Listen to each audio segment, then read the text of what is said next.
They stole my fence, so I stole their privacy. It happened on a quiet Monday morning.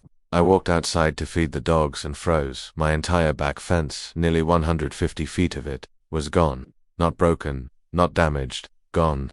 Only a neat line of sword posts stuck out of the ground like broken teeth. And on one of them, a laminated HOA notice fluttered in the breeze. Non-compliant fencing removed. Replacement pending with HOA-approved materials, non-compliant. My fence had been there for 30 years. Long before their fancy subdivision ever existed, it marked the boundary between my 1-acre lot and their meticulously pruned community. But apparently my weathered wood panels didn't fit the neighborhood aesthetic, so without a word, they sent a contractor to rip them out.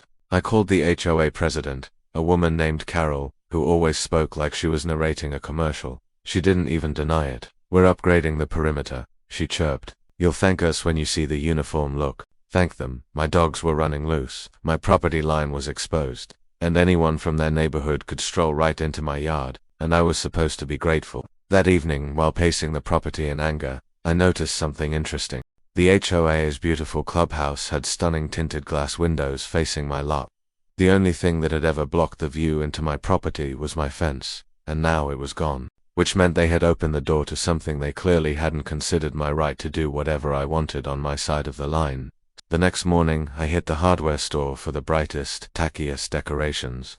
Metal flamingos, plastic gnomes, spinning pinwheels, you name it. I lined them up along the boundary like an army of neon eyes. I installed a dozen floodlights on tall poles shining right at those clubhouse windows. That weekend, the HOA had a wedding reception scheduled. The bride and groom must have freaked out when my floodlights lit up the ballroom. Guests tried to close the curtains, but the lights were too strong. Carol complained on my porch Monday. "Unnecessary," I replied. "You took down my fence." "I'm just decorating my property the way I like." She threatened code enforcement, but when the inspector came out, he shook his head. The lights, the gnomes, the flamingos, all perfectly legal. HOA lost it after the wedding chaos. Couples wanted refunds, and pool-goers were livid. And every photo taken at their events now had a parade of plastic flamingos in the background. Carol came back with papers, asking what it would take to fix things. My fence rebuilt exactly as it was at their expense.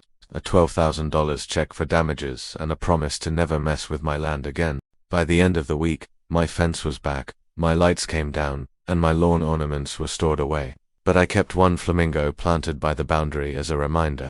If you enjoyed watching HOA revenge stories, hit that like button, subscribe,